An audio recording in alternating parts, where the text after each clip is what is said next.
karena Rasulullah sallallahu alaihi wasallam mengatakan al-imanu bid'un wa sab'una syu'bah.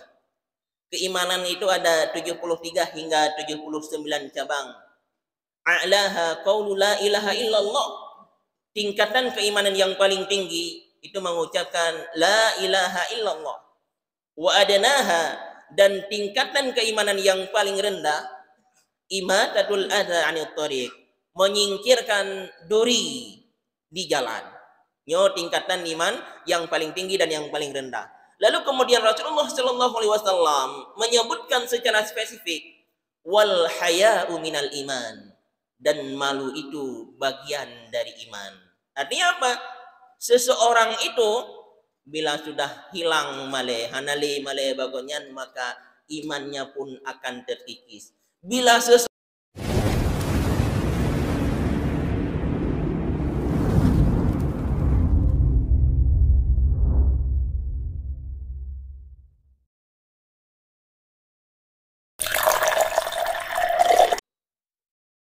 hamdan wa syukrulillah, salatan wa salaman ala rasulillah Muhammad ibni Abdillah sallallahu alaihi wasallam wa ala alihi wa sahbihi ajma'in.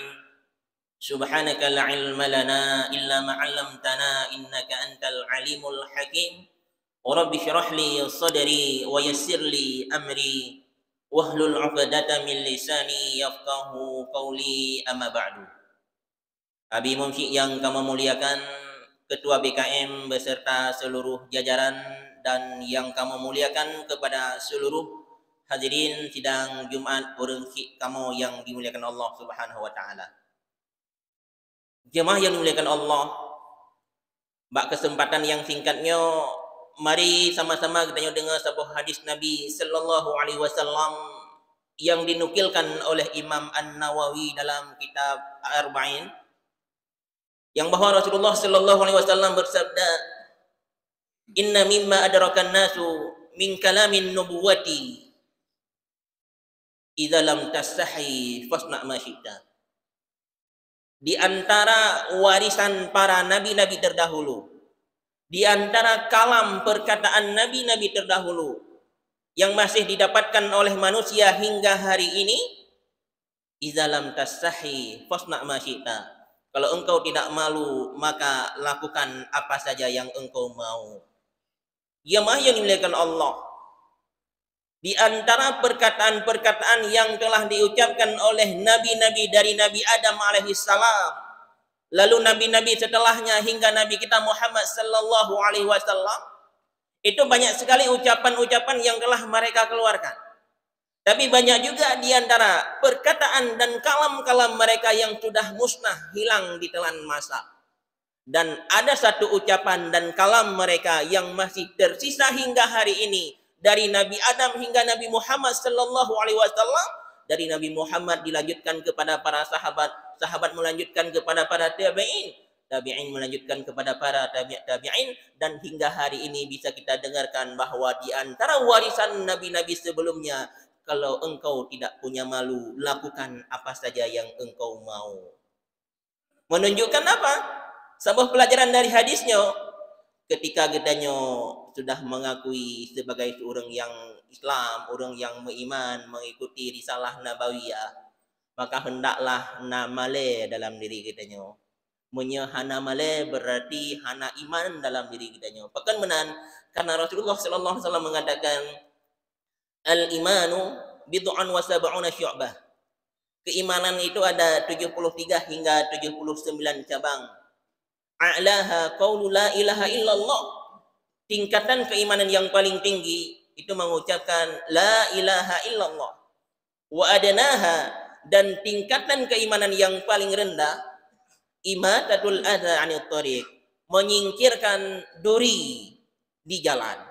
Nyo tingkatan iman yang paling tinggi dan yang paling rendah. Lalu kemudian Rasulullah sallallahu alaihi wasallam menyebutkan secara spesifik wal haya'u minal iman, dan malu itu bagian dari iman. Artinya apa?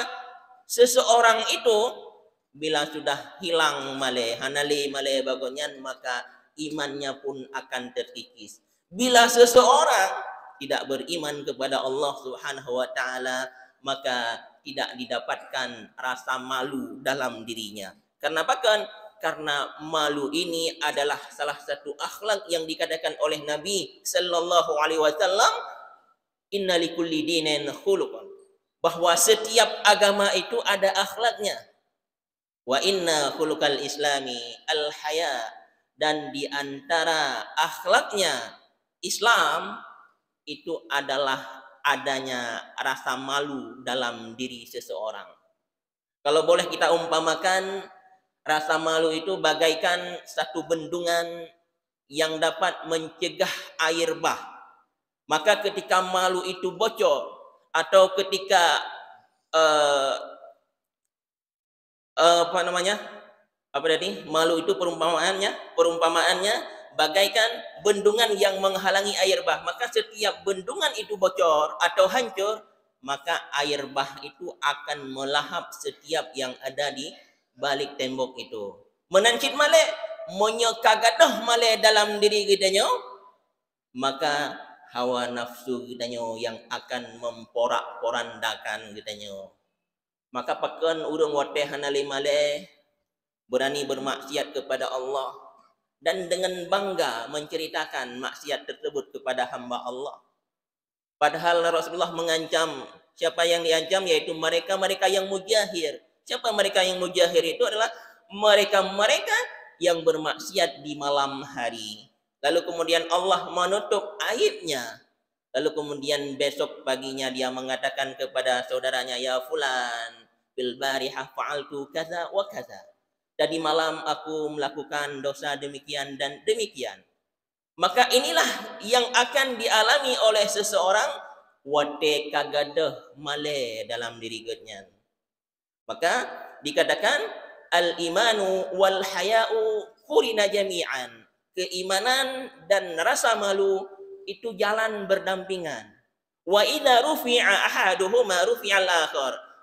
Setiap salah satunya diangkat oleh Allah, maka salah satu yang lain lagi pun akan terangkat. Maksudnya Bu, ketika rasa malu itu hilang, hilang pula keimanannya.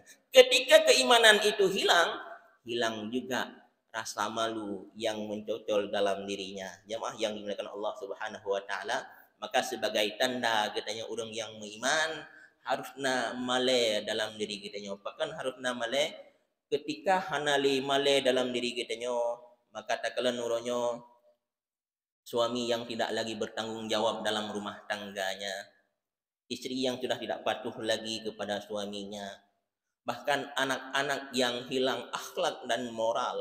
Bahkan kejadian lagian karena hanali male. Wate hanali male udah ngagam ge hondangan ilua jipaput ilua gotnyan metila ilua bahkan hingga deh ilua dalam. Hanali male. Wate hanali male, maka siapapun yang menjabat sebagai pejabat, ikutnya hanaga bikin sepu, kakun po yang kakun, kapegah po yang kapegah.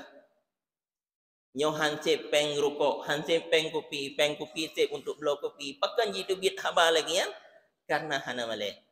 Wate hana male, nyo tajit balut bakung bak kedai-kedai jika len le urang lain.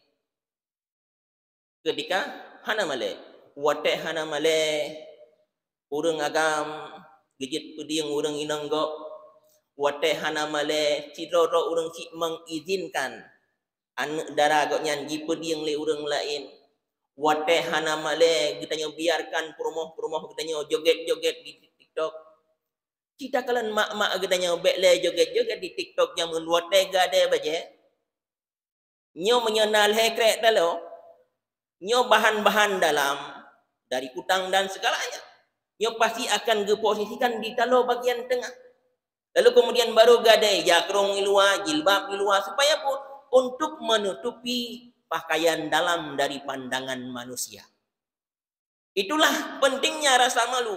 Karena watena rasa male dalam diri seseorang, maka akan terjaga muruahnya, akan terjaga izzahnya, akan terjaga kehormatannya. Menyehanale rasa male, hancur semua wibawa yang hari ini kita bangga-banggakan. Jemaah yang dimuliakan Allah. Yang partna talo sebagai satir pemisah antara orang Minang dan orang Agam. Mungkin na ibu-ibu di rumah katanya atau di kampung katanya atau tetangga katanya je kekeun. Ilung pekerja dari bengah sampai suput. Punya kuade bajai ke rumah, oh itu nujen nah sabina. Maka lun ya ada mentang dalam masjid karena idih na talo. Tapi sampai orangnya gelamna orang yang berani ada aja dalam masjid. Sekalipun tidak ada larangan yang demikian. Jut necok ilu kalau na ada kena jut necok handuk na ada dalam masjid, enggak ada larangan. Kalau enggak ada malu, lakukan apa saja yang engkau inginkan. Kajamah yang muliakan Allah, nyo adalah masjid, katanya sangat menghormati masjid, katanya orang beriman, katanya orang Islam, maka ketika na male dalam diri katanya tidak berani melakukan hal-hal yang tidak pantas ketika dipandang oleh manusia kepada katanya. Maka sebagai kesimpulan khutbah singkat Mbak Uronyo, wa idza lam tastahi fasna ma syi'ta, menyahana male kapubut laju galak-galak kata. Tapi ingat, ini bukan perintah, ini ancaman dari Rasulullah sallallahu alaihi wasallam. Menyahana malai betul, je pelaku yupu yang galak kata. Tapi ingat, konsekuensi dari perbuatan kitanya akan tua oleh Allah Subhanahu wa taala, akan dihisab pada hari yang tidak berguna lagi kekayaan dan keturunan. Wallahu a'lam. Alhamdulillahirabbil alamin. Wassalatu wassalamu ala sayyidina Muhammadin asyrafil anbiya'i wal mursalin nabiyyina Muhammadin wa ala alihi wa sahbihi ajma'in. Ayyuhan nas, usikum wa nafsi bitaqwallahi wa ta'atihi la'allakum tuflihun. Wa qala Allah ta'ala fil Qur'anil Karim, ya ayyuhalladzina amanu taqullaha wa qulu qawlan sadida yuslih lakum a'malakum wa yaghfir lakum dzunubakum وَمَنْ يُطِعِ اللَّهَ وَرَسُولَهُ فَقَدْ فَازَ فَوْزَ الْمُتَّقِينَ. بارك الله لي ولكم في القرآن الكريم ونفعني وإياكم بما فيه من الآيات والذكر الحكيم وتقبل الله مني ومنكم تلاوته إنه هو السميع البصير.